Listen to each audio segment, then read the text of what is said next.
सास बहू और बेटिया के संडे स्पेशल में आपके वीकेंड को मजेदार बनाने के लिए देखो ना क्या स्पेशल लेकर आए खोज खोज के जस्ट फॉर यू। हेलो, नमस्ते, सलाम, सत श्री अकाल, राम राम और आप सभी को रतन राजपूत का प्यार भरा प्रणाम। आज प्यार को मैंने बहुत जोर दिया है क्योंकि इस टाइम पे उसकी सख्त ज़रूरत है। हम घर पर हैं, एक साथ हैं, लेकिन अगर उसमें प्यार नहीं है तो साथ का मज़ा भी नहीं है। और साथ से अगर याद आता है तो परिवार याद आता है, और दूसरा जो चीज़ याद आता है वो है गेस्ट। मुझे पता है कि अभी लॉकडाउन है और हो सकता है, हो नहीं सकता है, डेफिनेटली कई घर ऐसे होंगे जहाँ पे मेहमान आए होंगे और उनके जाने से पहले लॉकडाउन अनाउंस हो गया और वो वहीं रह गए होंगे। इट्स सो टफ, दोनों पार्टीज के लिए, होस्ट के लिए भी और गेस्ट के लिए भी, क्योंकि अभी कुछ भी अपनी मर्जी से नहीं हो रहा, बस हो रहा है। और क्योंकि ये टाइम पीरियड इतना लंबा है कि कोई भी इंसान ज्यादा लंबे टाइम तक के लिए ना होस्ट रहना चाहता है और ना कोई गेस्ट बनना चाहता है, बिकॉज सबको घर की आदत होती है। अगर मैं भी यहाँ हूँ तो मैं यहाँ अब मेहमान की तरह नहीं हूँ, ये मेरा टेम्पररी होम ही बन चुका है। मैं यहाँ हर एक कोने से परिचित हूँ, बिलोंगिंगनेस है यहाँ से। इट्स सो टफ कि मैं ये बोलूँ कि अभी आप लोग बिल्कुल खुशी खुशी पूरा दिन बिताएं, क्योंकि मुझे पता है पूरे दिन में कई ऐसे टाइम आते होंगे जब ऐसा बर्डन सा फील होता होगा। वो फिल्म याद आ रहा है मुझे, अतिथि तुम कब जाओगे।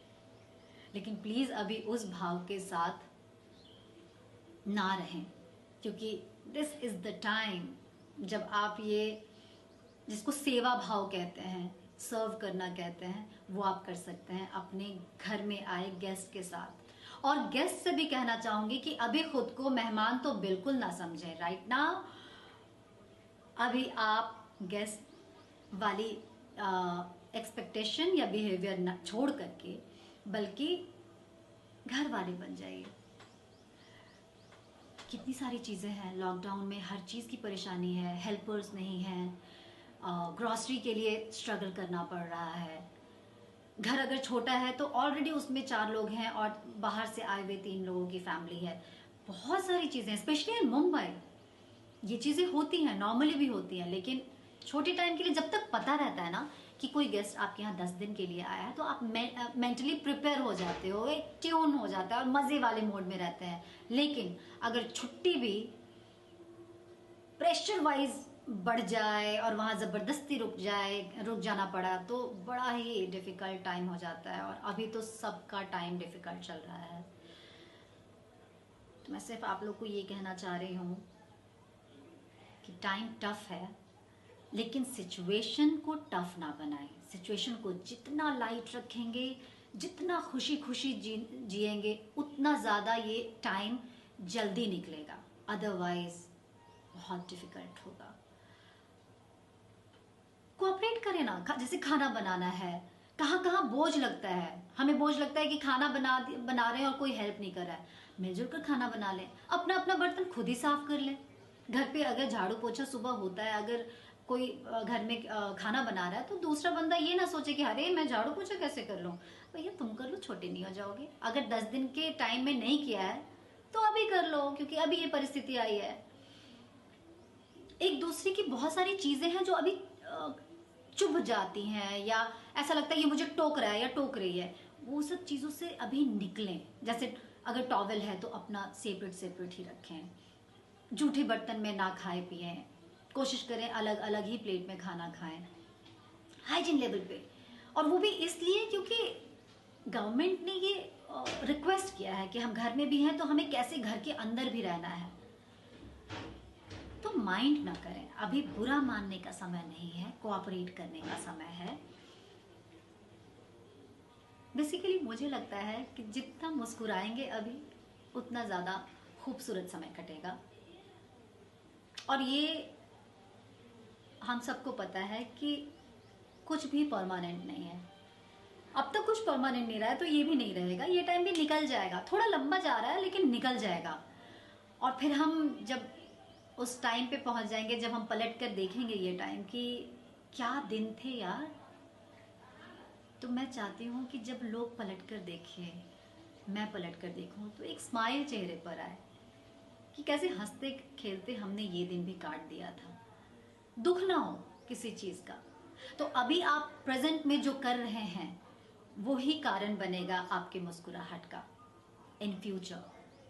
सो फ्यूचर में क्या होने वाला है, आप इस टाइम को याद करके मुस्कुराएंगे, हा हा हा ये करके एक दूसरे से गप सड़ाका करेंगे, या आप अफसोस मनाएंगे, ये अभी पे डिपेंड करता है। तो अभी जो टाइम चल रहा है, this is really precious. Enjoy this time, एक दूसरे को हेल्प करें, कनेक्ट करें अपने साथ, दूसरों के साथ। गेस्ट और होस्ट वाली फीलिंग निकालकर बचपन में चले जाएं, जब हम लोग घर घर खेलते थे और अड़ोस पड़ोस वाले सारे मिलकर एक ही घर में रहते थे, एक तंबू बना करके, साड़ी टांग करके। तो समझ लीजिए कि आप बचपन में हैं। आप लोग में से कई लोगों के घर पे गेस्ट होंगे और मैं जानती हूँ वो इस बात को समझ पा रहे होंगे, और अगर दोनों देख रहे होंगे तो शायद मन ही मन में मुस्कुरा भी रहे होंगे कि एग्जैक्टली आप लोग वही फेस कर रहे होंगे जो मैं कह रही हूँ, छोटी छोटी चीजें। तो बड़ी बात तो हम फेस कर रहे हैं, उसमें हम पीछे नहीं हैं, हम घर पर हैं, हम सैनिटाइज कर रहे हैं हर थोड़ी देर पे अपने घर को, अपने हाथों को, लेकिन थोड़ा सा एंजॉय भी कर लेते हैं। That's really important. तो मैं एंजॉय कर रही हूँ अपने घर के छोटे बड़े कामों के साथ, और अपने खुश रहने का कारण हर दिन कुछ ना कुछ ढूंढ लेती हूँ। जैसे आज मेरे पास मेरे खुश रहने का कारण ये है, कल कुछ और ढूंढ लूंगी, लेकिन आप भी ढूंढें, हर दिन खोजी बन जाए। चलिए फिर आप लोग घर घर खेलिए, मैं थोड़ा सिलाई कढ़ाई का काम कर लूं, और फिर हम मिलेंगे अगले वीडियो में। तब तक के लिए नमस्ते।